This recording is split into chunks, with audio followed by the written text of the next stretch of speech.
10年前，这有关的倡议就是在习近平主席访问哈萨克斯坦这最顶尖的大学纳扎尔巴耶夫大学时所提出的。Everybody was thinking, "Ooh, that must be big scale." It is. How do you think about after 10 years, more than 150 countries joined the BRI? 这个"一带一路"刚好是我自己非常欣赏的一个体系。Exchange with the development, with education, with economics, and every relationship gives a lot of benefits for both sides.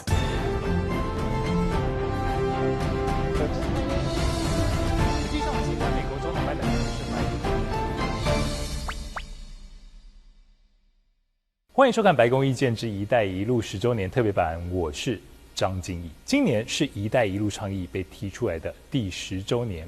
在2013年，也就是10年前，这有关的倡议就是在习近平主席访问哈萨克斯坦这最顶尖的大学纳扎尔巴耶夫大学时所提出的。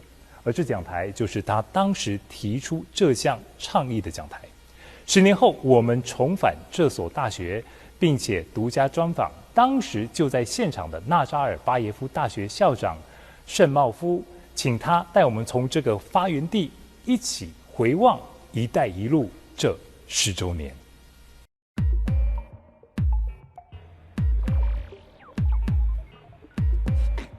哇，这里就是纳扎尔巴耶夫大学。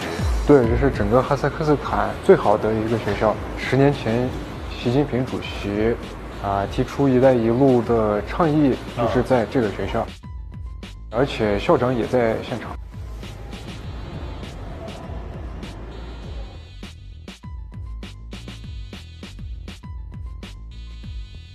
But it's only because of the climate here. Yes. It's with the roof. And then we built this main building here, the administration building, our building for graduate schools, and our science building. So beautiful. We are all amazed by the beauty of this. And your university is so big. How big is the university? Our campus is about close to 100 hectares, so that's good. We have currently about close to 7,000 students. 7,000. We have also a little bit more than 7,000 graduates. 10 years ago, right here in Nazarbayev University, President Xi Jinping proposed the creation of Silk Road Economic Belt, later known as Belt and Road Initiative, BRI. At that time, what did you think about his proposal? Of course, at that time we did not really know that it would become Belt and Road, but it was billed. I mean, it was his first trip outside of China. And we were told President Xi is going to present a very important policy speech of interest to Central Asia, but also all the way to South Asia as well as Western Europe. Something that he will propose to bind the whole Eurasian continent together.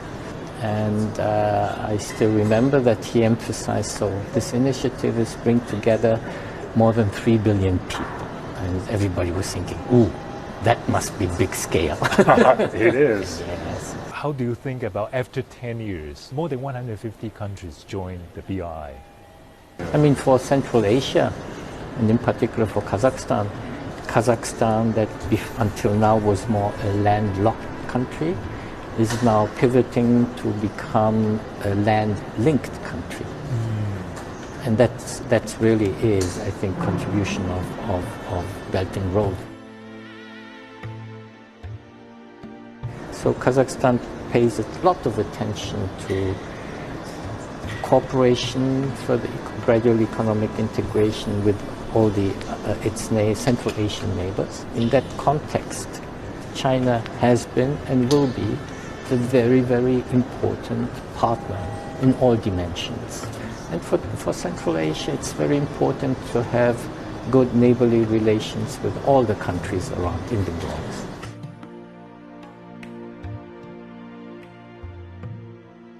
And you just talk about investment. On our way here, we actually visit Almaty, Kostanay, and here we're in the beautiful Astana. And we see actually more and more Chinese investment How do you see it?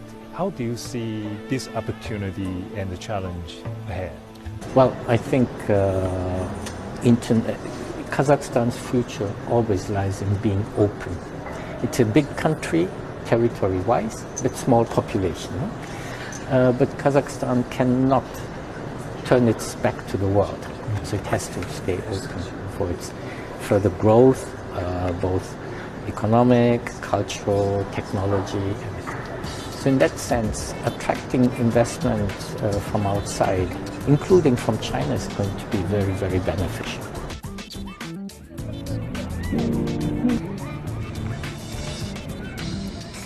You used to work in World Bank for 30 years, and you work on China at that time. China and then also this region. How many times you visit China? Oh, I worked about 3.5 years. Okay. I spent half of the time in China. Yeah, I was constantly traveling back. Traveling back and forth. And I was able, fortunately, because I was also working on the financial system and enterprises, I was able to travel throughout the country, so I saw quite a lot. How do you see the development of China throughout this year? I think it's just amazing. We would not have expected it to go this fast. I was also in charge of the industrial and other transformation of Shanghai. Oh, really? Wow. And so, but you know, obviously, Pudong did not exist yet, you know, and so it's just amazing.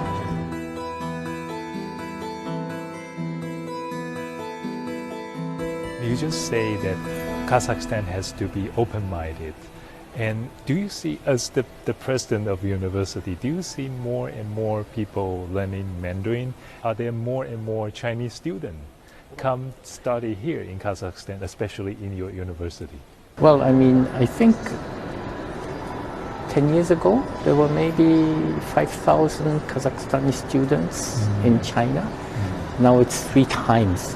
I know some of my graduates have gone there to study as well and so.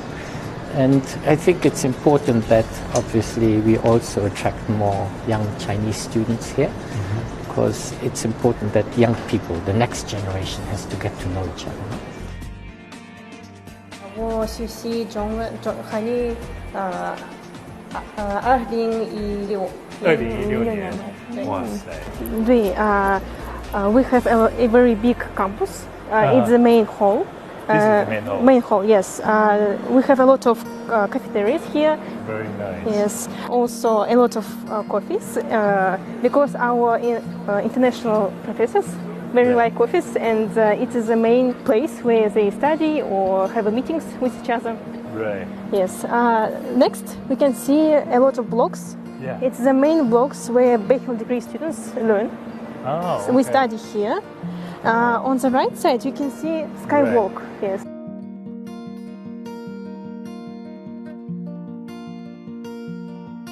After that, we have dormitory. Oh, dormitory. Yes. So it's easy. You don't have to go out. Yes, we don't during go the night. go out. Actually, as you know, in Essen we have a very cold weather. I know. Yeah. I heard about that. And therefore we have skywalk for Right. students. They don't need to go outside. They just from the dormitory come here. We are now here, Okay. like this. Yes, So here. this is all for students to study. Yes. Here's dormitories. Here we have places for our events, like this. Yeah.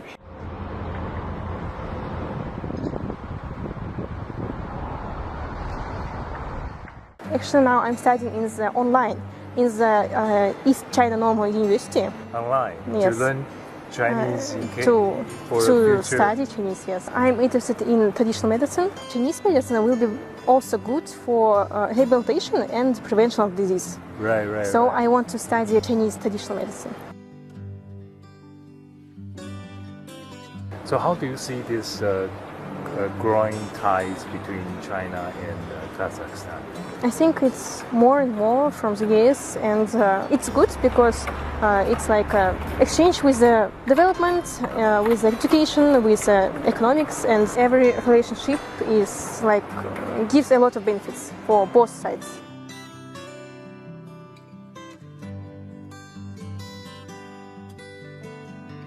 我有些时候在买咖啡的时候，有些时候会跟朋友们说中文，然后比如说有好几次我后面排队的人就会说哦你也会说中文吗？然后我就会说哦你也会说，然后就会开始说一些中文。对，就是哈萨克族的。对，哈萨克就在大学里。对，不是中国的，不是中国的，对，不是就在大学里的。对，这种巧合我已经有2、3次在买咖啡排队的时候。对，所以我觉得通过这个也可以看出来，真的是特别是在我们大学，越来越多的学生在学习中文。你中文怎么会说的这么好？你是谢谢。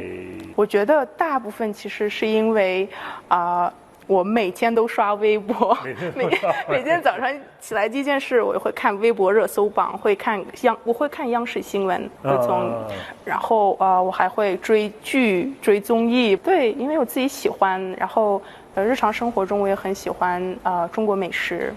对，我觉得就是个人兴趣吧，个人兴趣就是最大的动力。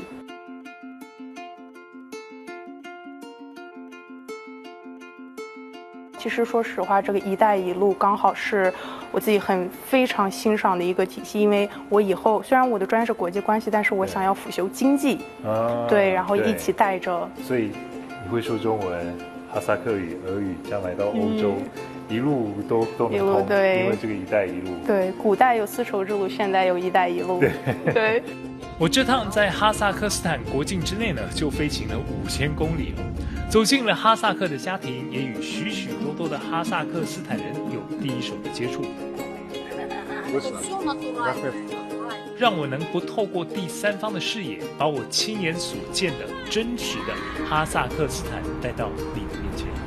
同时也看见不少的中国企业在“一带一路”倡议之下，在当地发芽壮大，像是透过哈萨克斯坦最大的清洁能源供应商环泰这家中国企业，对，环泰能源，哈萨克斯坦，对。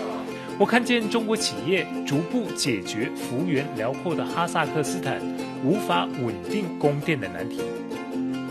同时，他们在当地的公司超过90%的雇员都是哈萨克斯坦人，提供了当地大量的就业。关于此行3集白宫意见外传呢，还真的讲不完。想看更多更深入的报道，还请锁定东方卫视即将推出的《奔跑吧，在希望之路上》哦。最后的最后呢，我想要谈谈我此行呢难忘的一幕。环泰呢，在当地其实还捐助了几10套的公寓，给当地贫苦孤寡的人们呢免费住房。